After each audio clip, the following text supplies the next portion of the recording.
Atmosfera terrestre, verdade e luz. Produção, direção e realização da USE, União das Sociedades Espíritas Intermunicipal de Ribeirão Preto. Órgão da USE, Estado de São Paulo.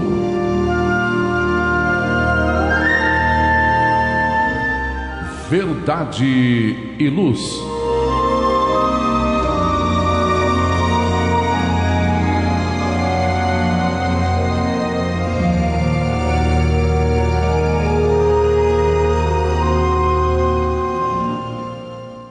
Esta é a edição de número 38 de 2025 do programa Verdade e Luz. Neste programa, contamos com a minha presença, André Reis, as participações de nossos amigos Márcio Lucas, Maria Amélia de Souza Nunes e Gilberto Silva, dirigindo os nossos trabalhos técnicos. Queremos agradecer a sua audiência e a sua participação, nos prestigiando em toda a programação da Web Rádio Verdade e Luz, disponível através do endereço www.webradioverdadeluz.org.br e pelo nosso canal do YouTube.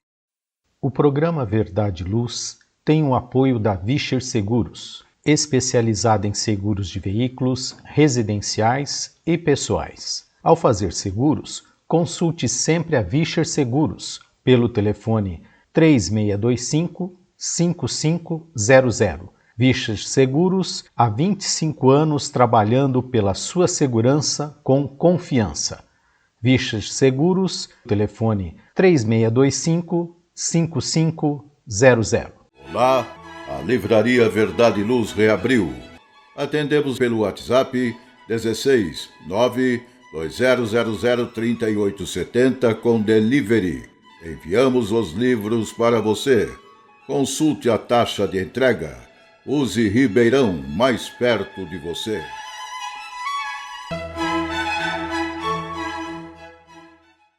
O programa Verdade e Luz apresenta estudos da codificação espírita, além de esclarecimentos e mensagens do Evangelho de Jesus. Em todos os programas, apresentamos ainda comentários e reflexões sobre temas atuais, contribuindo para o embasamento da fé raciocinada. Em nosso editorial, abordando palavras de vida e paz, apresentamos temas que oferecem subsídios para o enfrentamento das dificuldades do dia a dia. Hoje trazemos o tema Penalidade de Vida e não de Morte, extraído do site Momento Espírita da Federação Espírita do Estado do Paraná. Dando continuidade ao estudo de O Livro dos Espíritos, no livro 3º, As Leis Morais, capítulo 6º, Lei de Destruição, apresentaremos nossas considerações diante das perguntas de número 746 a 749, encontradas no item 4º, Assassínio. No momento evangélico, prosseguindo com os estudos do livro Caminho, Verdade e Vida, apresentaremos mais uma mensagem do Espírito Emmanuel, com a lição de número 16, com o título Endireitai os Caminhos. E no quadro Diálogo à Luz do Espiritismo, utilizando o livro de Valdo Franco Responde, volume 2, organizado por Cláudia Saigusa, estamos no capítulo que trata sobre desigualdades sociais, item Contribuição do Espiritismo.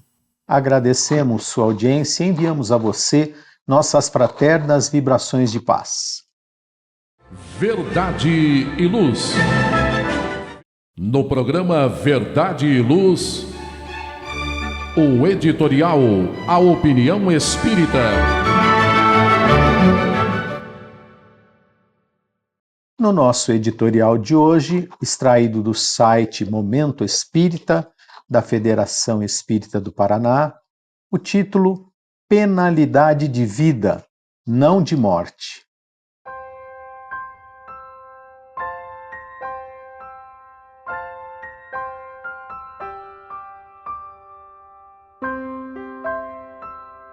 Ante a violência que cresce assustadora, invadindo lares, escolas e atingindo as pessoas indefesas, cogita-se da instauração da pena de morte em nosso país.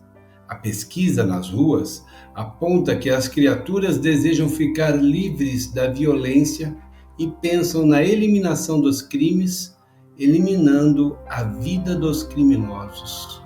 Muitos se fazem partidários da assertiva de Tomás de Aquino, que na Idade Média assim se expressa: é louvável e salutar a amputação de um membro gangrenado, causa de corrupção de outros membros.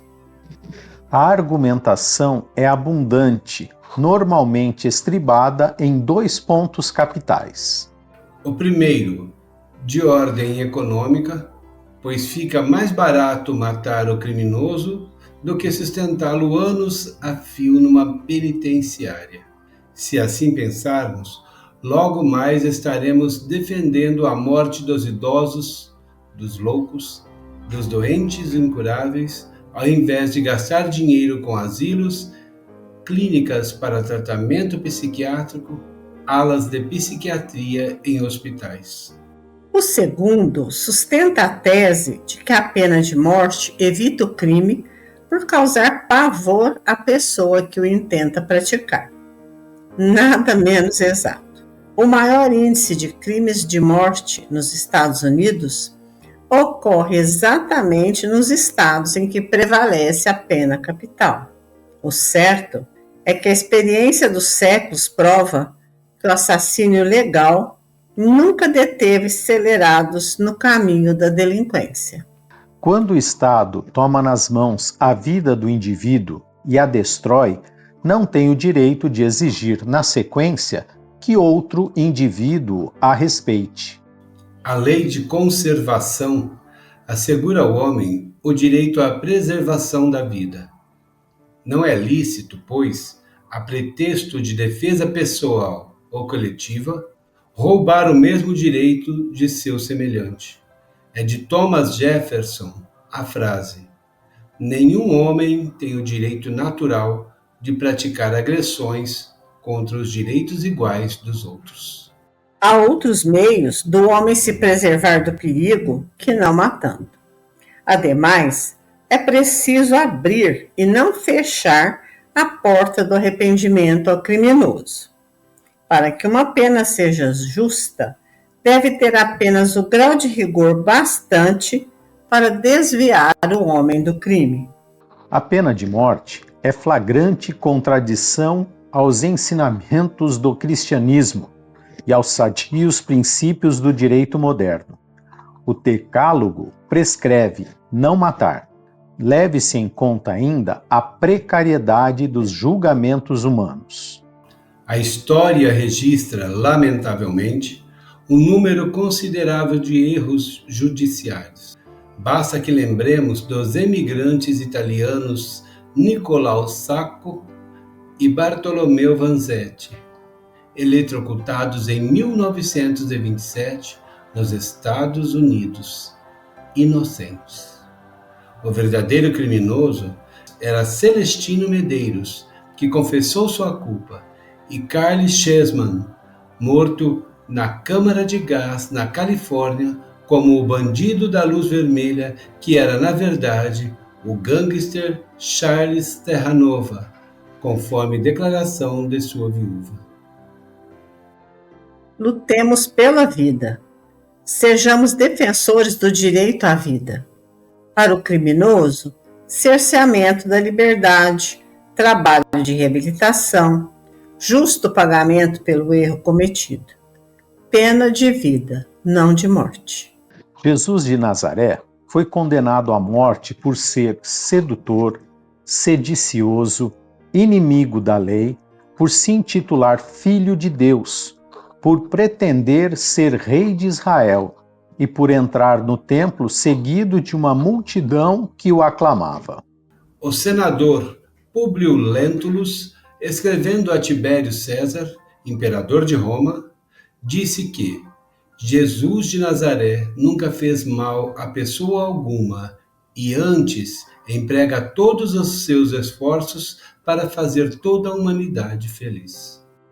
Em 1863, Júlio Verne previu o aparecimento da cadeira elétrica, descrevendo uma plataforma, um gerador elétrico e os condenados à morte sendo eletrocutados. Pensemos nisso. Verdade e Luz.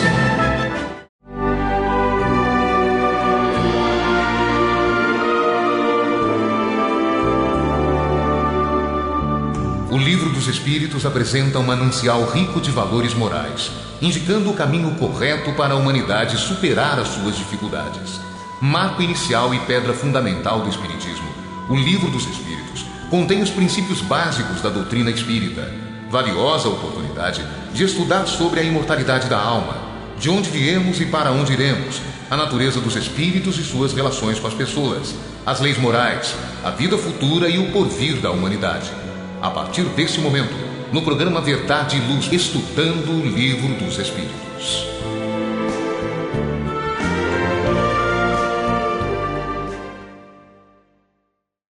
Vamos agora ao nosso quadro de estudo das obras básicas da doutrina espírita. Estamos estudando o Livro dos Espíritos, estamos no capítulo 6º, Lei de Destruição, da terceira parte, que trata das leis morais.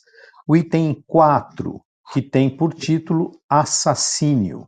Kardec, na questão 746, pergunta à espiritualidade: o assassínio é um crime aos olhos de Deus? Márcio.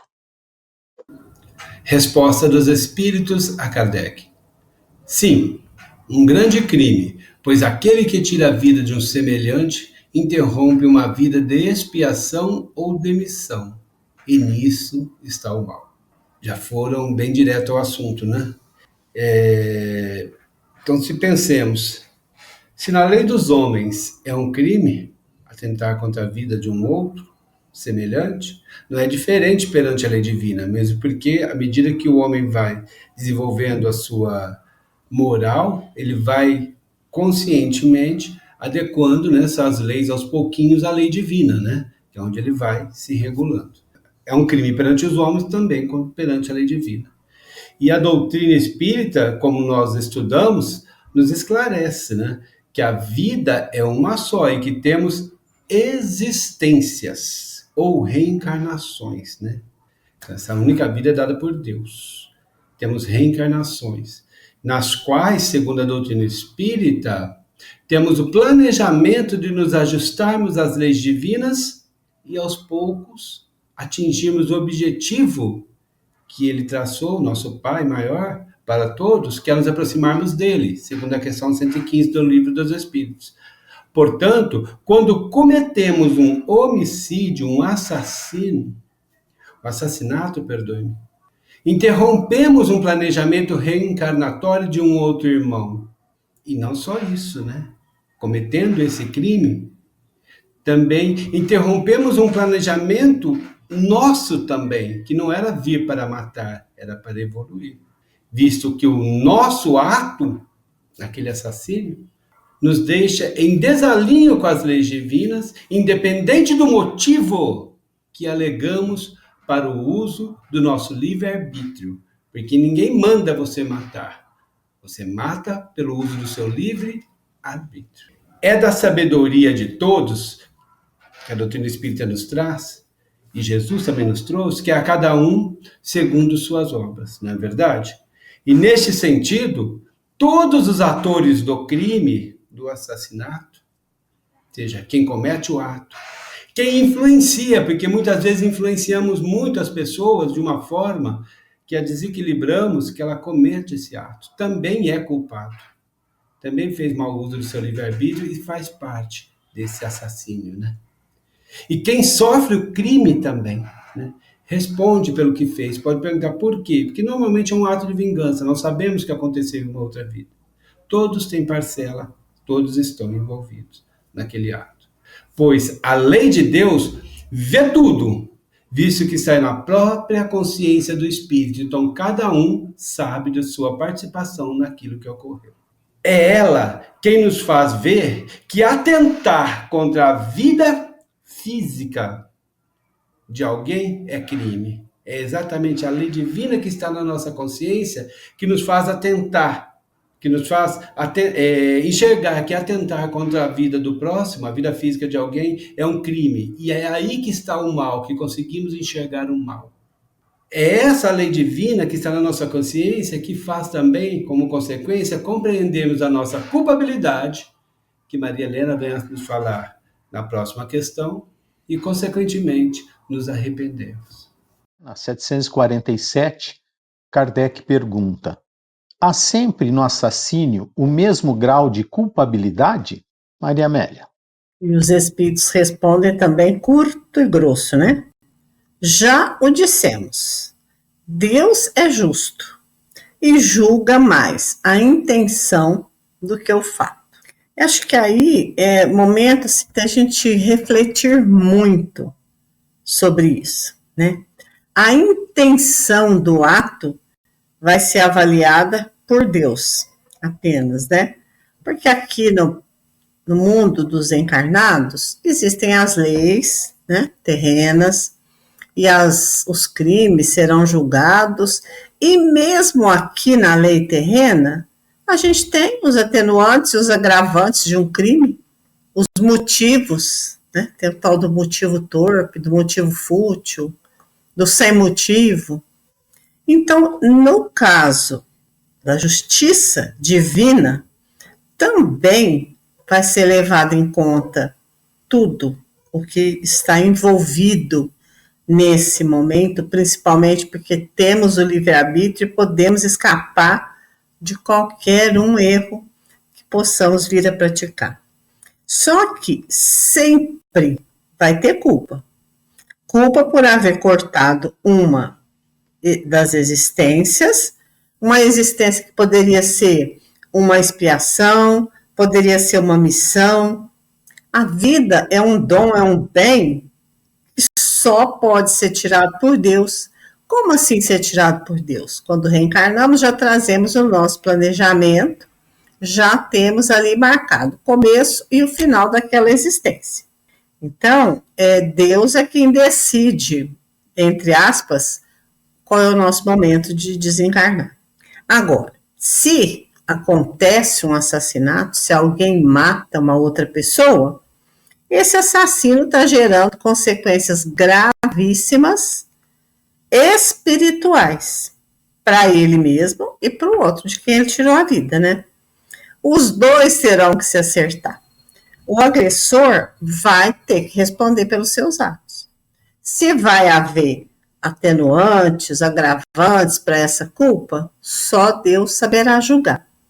Mas, em qualquer hipótese, um assassinato sempre é um crime contra as leis divinas, contra as leis naturais. Então, não podemos, em hipótese alguma, ai, nossa, mas fui assaltado, fui agredido, isso, aquilo, aquilo. Existem atenuantes, mas a culpa sempre vai existir e Deus é quem vai fazer esse acompanhamento aí das próximas encarnações depois de se cometer um assassinato. André. Muito obrigado, Maria Amélia. Vamos a uma breve pausa para as inserções da Web Rádio Verdade e Luz e voltamos em seguida. Verdade e Luz. Olá, a Livraria Verdade e Luz reabriu. Atendemos pelo WhatsApp 16 92000 3870 com delivery. Enviamos os livros para você. Consulte a taxa de entrega. Use Ribeirão, mais perto de você.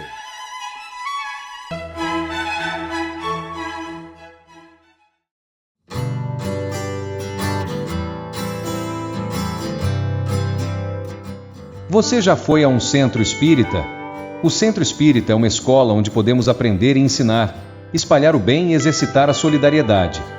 Existe sempre um centro espírita perto de você, com horário e dia de sua conveniência. Faça parte de um centro espírita. Aprenda a dividir, a estudar junto, a trocar sorrisos e experiências. No Centro Espírita você encontra amigos e faz mais amigos. Respeita as diferenças e aprimora os seus conhecimentos. Frequente um Centro Espírita. Uma campanha da USE Ribeirão. Saiba mais em www.userp.org.br.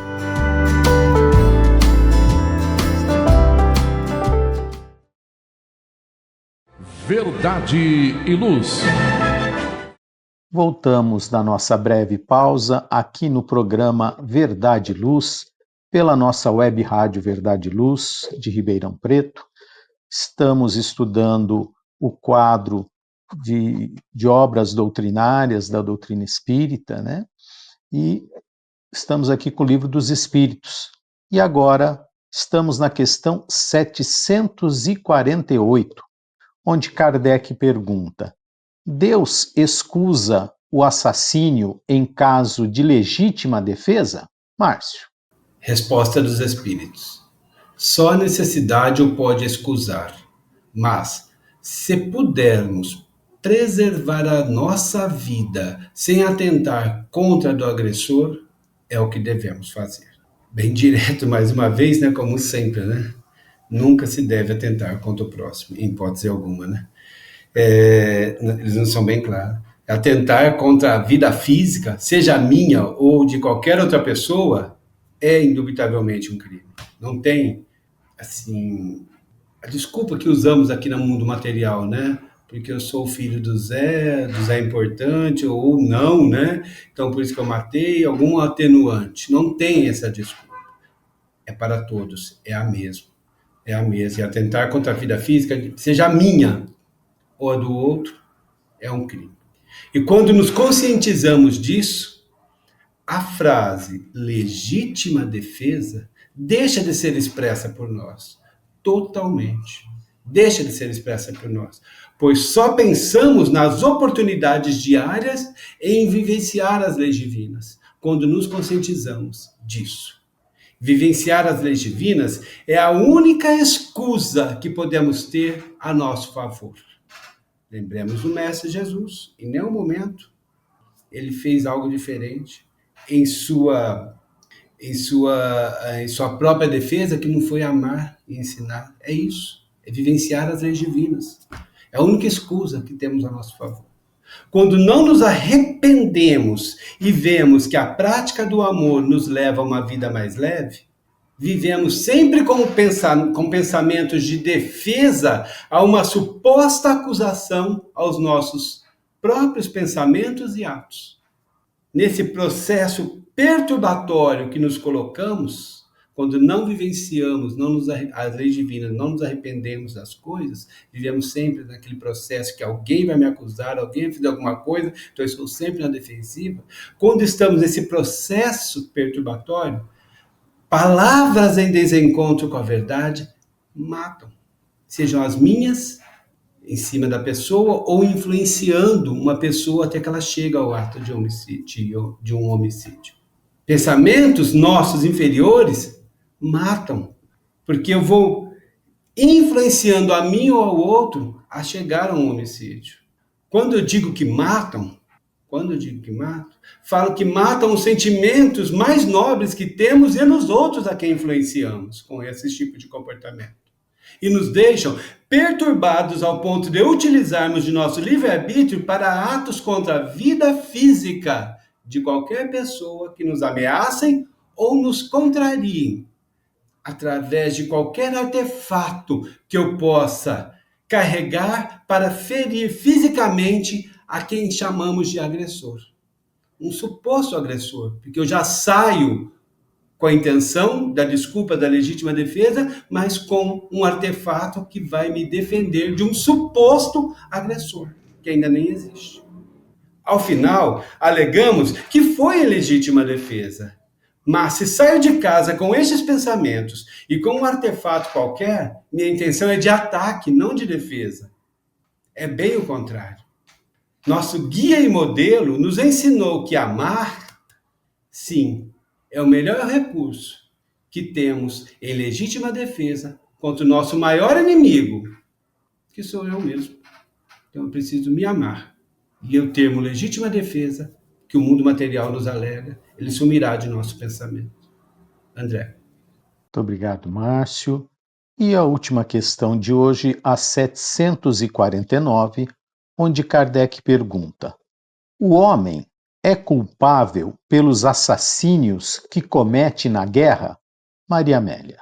E os espíritos respondem assim: não, quando é constrangido pela força, mas é responsável pelas crueldades que comete. Assim, também o seu sentimento de humanidade será levado em conta.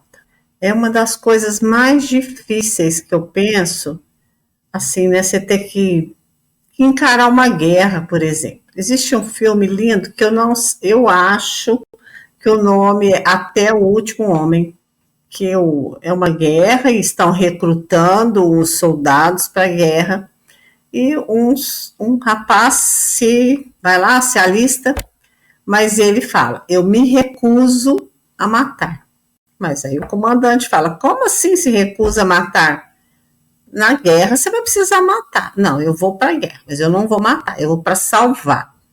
E realmente, durante o filme, né, várias peripécias, e ele vai salvando quantas pessoas ele pode salvar, até no final ele ser morto. É um filme muito bonito. E aí a gente pensa, né, quantos e quantos jovens foram para as guerras inúmeras que já existiram e existem até hoje e sofrem, porque não gostariam de estar ali naquele lugar. Mas se você é recrutado pelo exército do seu país para ir para uma guerra, você vai ter que, às vezes, cometer crimes, sim, matar pessoas. Agora, o que é isso? É responsável pelas crueldades que comete. Uma coisa é você estar no calor de uma batalha, um atira de lá, um atira de cá e mata. Outra coisa é você aprisionar um inimigo, por exemplo, e praticar torturas, atirar queima-roupa, cometer assim essas maldades.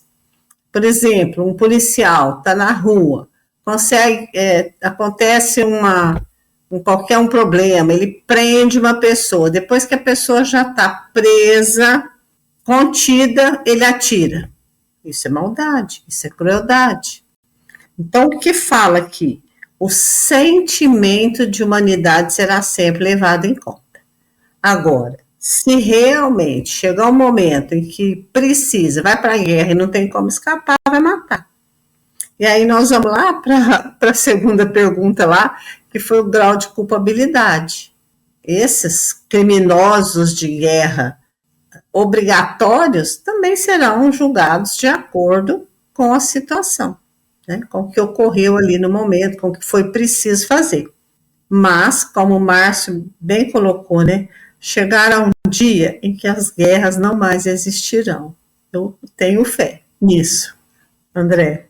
Encerramos aqui com essa questão e com esses comentários, então, o nosso quadro do estudo doutrinário de hoje.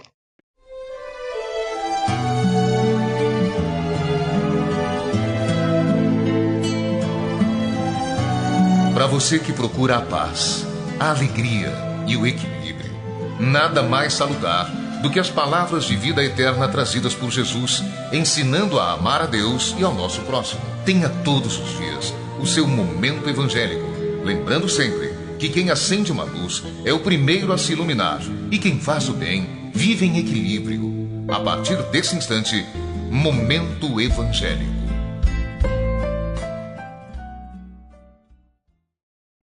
Agora daremos início ao quadro Momento Evangélico, onde utilizamos o livro Caminho, Verdade e Vida, ditado pelo Espírito Emmanuel a Francisco Cândido Xavier. O capítulo de hoje é o de número 16, que tem por título Endireitar os Caminhos, Endireitai os Caminhos. E Emmanuel vai discorrer sobre a seguinte frase: Endireitai o caminho do Senhor, como disse o profeta Isaías.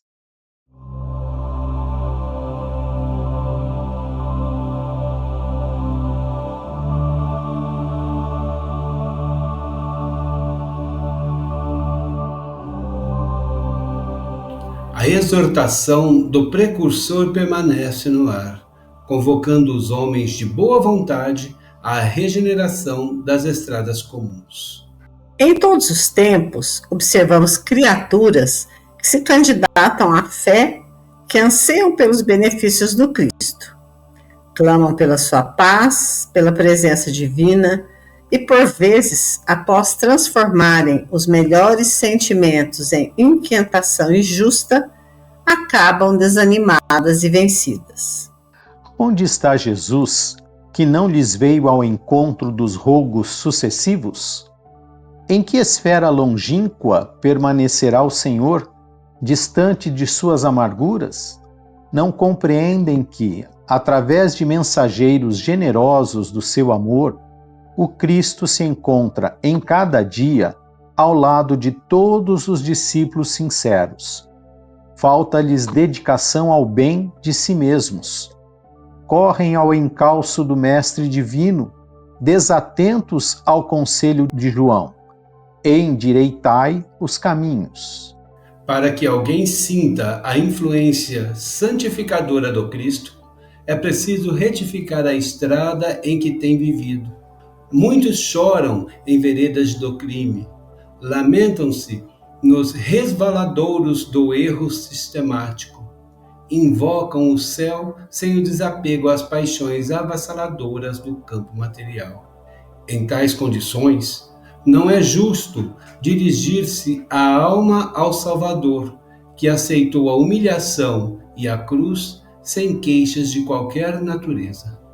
E queres que Jesus venha santificar as tuas atividades? Endireita os caminhos da existência, regenera os teus impulsos, desfaze as sombras que te rodeiam e senti-lo-ás ao teu lado com a sua bênção. Bem, Márcio, gostaríamos dos seus comentários relativo a como endireitar esse caminho. Como é que nós vamos fazer isso, Márcio? O dia que eu aprender, eu ensino, mas nós vamos, através da doutrina espírita, né, entender o caminho, né, já que ela é o cristianismo redivivo, é a mesma fala de Jesus. E quando lendo, né, este texto, André, Maria Amélia e a todos que estão conosco, entendi que endireitar os caminhos, assim, me fez lembrar a definição que Kardec dá à educação, né, conjunto de hábitos adquiridos. Pensemos, conjunto de hábitos adquiridos? Sim, porque ao longo da nossa história, fomos habituados ou educados a ficarmos sentados à beira do caminho, como Jesus nos trouxe o cego de Jericó, esmolando. Esmolamos, não fomos educados a levantar e seguir, nos endireitarmos, seguirmos por um caminho correto. Fomos educados a sempre seguir qualquer caminho torto e, quando necessário, aproximarmos dos representantes de Deus, né, para sermos abençoados e depois voltarmos para os caminhos tortos, né? Essa é a do mundo. Mas Jesus veio a nos dar o caminho, a verdade, a vida, para seguirmos em linha reta, né? Mas como fomos educados, habituados dessa forma, né, para nós também é cômodo, porque eu não tenho esforço que Jesus nos pede, a mudança, a educação dos sentimentos e o que a doutrina espírita nos fala também. Eu simplesmente continuo com a minha vida mundana e por um certo breve espaço de tempo, onde eu tenho a dor, o sofrimento, eu peço aquela orientação, faço e volto, né? Por isso que me lembra o cego de Jericó, fico esmolando sentado. Agindo assim, eu não tenho nenhum esforço, não é verdade? E isso é o que me atrai, com essa educação que o mundo me deu, né, meninos? É onde eu via Emmanuel falando e estava me florindo, sabe? Foi me florindo as ideias. Porque não fazer esforço e esperar que Jesus me salve das consequências das minhas escolhas é muito fácil. É quando todos nós já fizemos na vida, Jesus me salve. E em troca eu faço umas passageiras orações e agradecimentos e volto, como o cego fica sentado à beira do caminho, eu volto para a minha estrada, que não é muito reta. Nós fomos educados assim. Por isso, quando Kardec falou que a educação é um conjunto de hábitos, veio bem a calhar. Em muitos momentos de nossa vida, penso eu, e já vi por mim mesmo e por outros, né, que vejo que quando a gente passa por um problema, a gente enxerga como está o mundo ao redor, que temos até oportunidades de autoconhecimento e de trabalho, mas permanecemos sempre sentados à beira do caminho. Por quantas vezes, se raciocinarmos, isso não é verdade. Porque por quantas vezes vimos Jesus passar na nossa vida e nos convidar? Você vai pensar, mas Jesus não veio pessoalmente me convidar. Ele nem vai. Ele está ao seu lado a todo momento. Por quantas vezes não vimos Jesus passar e nos convidar através de ações de amor ao próximo? Seja de trabalhos na casa espírita ou em relações conflituosas em nossas vidas, a que nos levantemos e caminhemos, e endireitemos nossos caminhos. Quantas vezes, se pararmos para pensar, Jesus já esteve ali nos convidando a seguir a estrada reta e endireitar os caminhos. Por vezes, quando analisamos, até erguemos e atendemos, mas não seguimos. Não seguimos a luz do Evangelho do Cristo, que nos indica a estrada correta.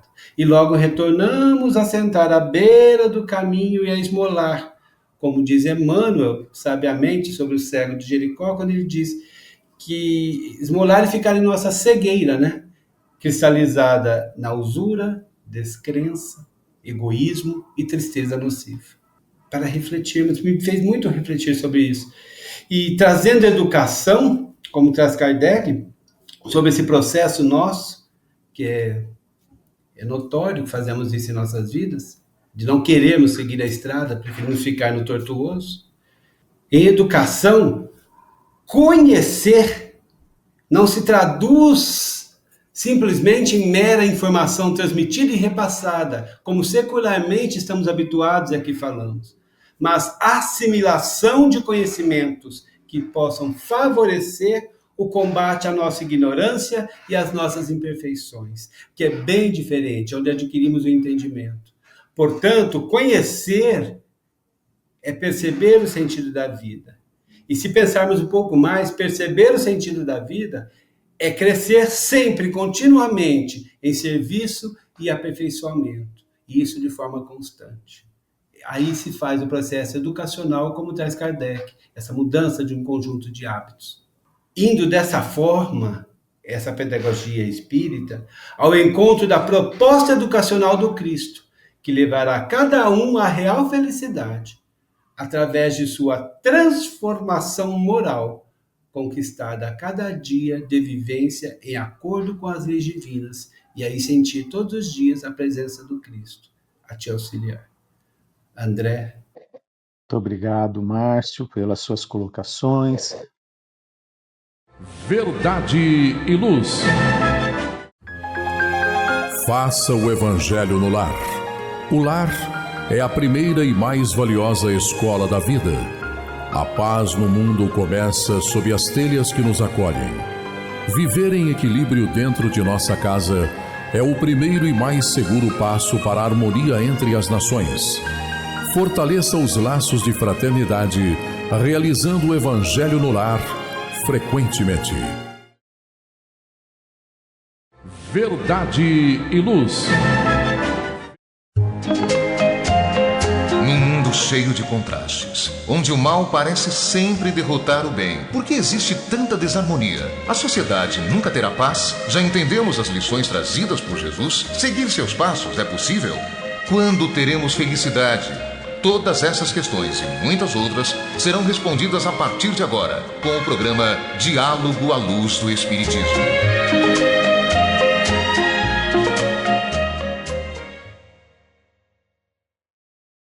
E o próximo quadro é o Diálogo à Luz do Espiritismo, onde estamos utilizando o livro Divaldo Franco Responde, volume 2, organizado por Cláudia Saigusa, o capítulo Desigualdades Sociais, no item Contribuição do Espiritismo. Pergunta-se a Divaldo: de que maneira o Espiritismo pode contribuir para a diminuição das desigualdades sociais no mundo? Mediante a informação que demonstra que nós somos a construção de nós mesmos, o Espiritismo contribui com o esclarecimento para diminuir e até acabar com as desigualdades sociais na Terra. Tudo aquilo que fazemos, do pensamento à ação, está sendo edificado para albergar-nos na alegria, na tristeza, na frustração, na miséria ou na felicidade.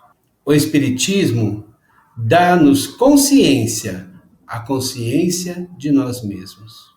Vem nos dizer que estamos na Terra assinalados para uma finalidade educativa, que não podemos ser indiferentes ao processo sociológico da evolução do grupo e pessoalmente nos ilumina, porque nos desperta a consciência para o amanhã.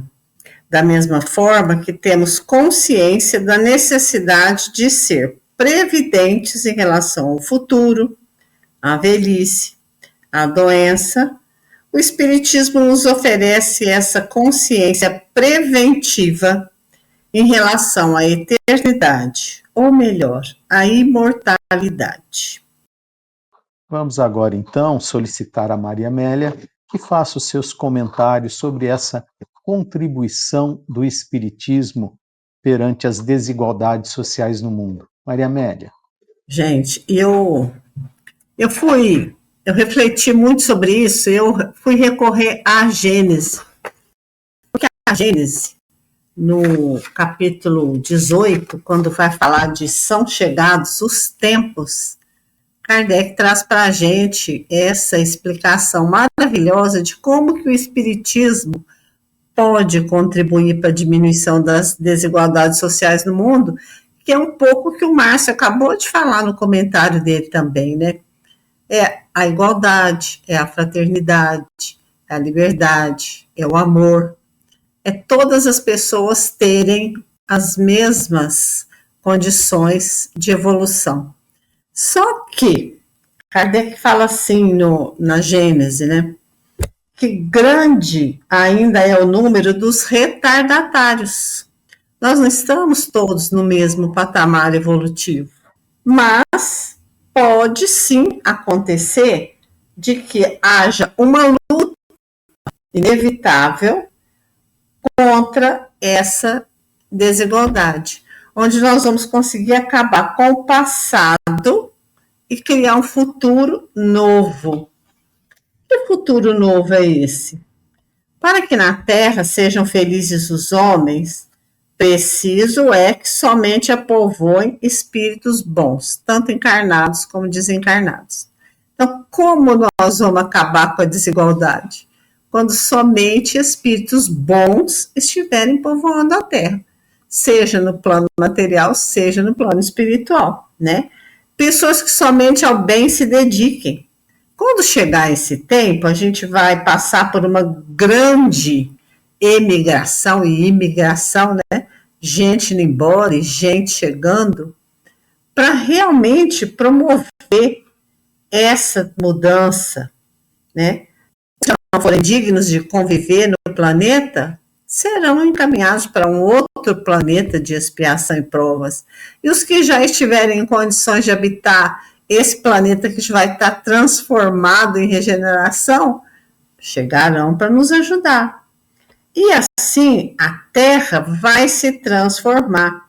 Não através de que todo mundo fala, o mundo vai acabar. Não, vai haver uma transformação. Uma transformação moral, de geração para geração. Uma geração velha vai acabar e vai chegar uma geração nova. E é o que a gente vem observando, né? Essa juventude, essas crianças que estão reencarnando, que já pensam de uma maneira completamente diferente do que a gente pensava, do que os nossos pais pensavam. E qual é a contribuição do Espiritismo? Essa que o Márcio falou muito bem, a educação do espírito. Nessa educação formal de frequentar a escola, as melhores universidades e doutores e mestrado, não. A educação do espírito. Sim, ela caminha ao lado da educação intelectual. Não adianta nada a gente promover essa educação intelectual se não promover a educação do espírito.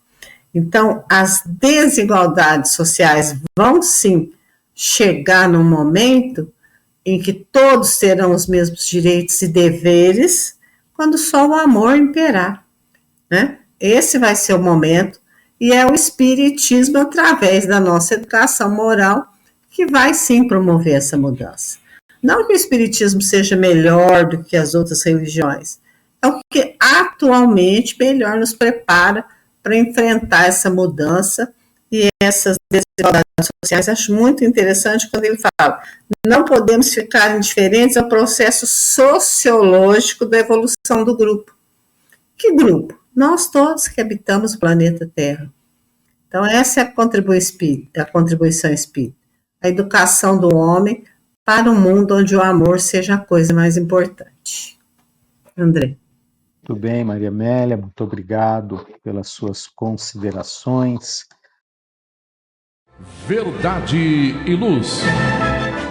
E amigos que nos ouvem e nos assistem, estamos chegando ao final do programa Verdade e Luz, agradecendo a sua participação e também os nossos patrocinadores. O programa Verdade e Luz tem o apoio da Vischer Seguros, especializada em seguros de veículos, residenciais e pessoais. Ao fazer seguros, consulte sempre a Vischer Seguros pelo telefone 3625-5500. Vischer Seguros, há 25 anos trabalhando pela sua segurança com confiança. Vischer Seguros, telefone 3625-5500. Olá, a Livraria Verdade e Luz reabriu. Atendemos pelo WhatsApp 16 920003870 com delivery. Enviamos os livros para você. Consulte a taxa de entrega. Use Ribeirão, mais perto de você.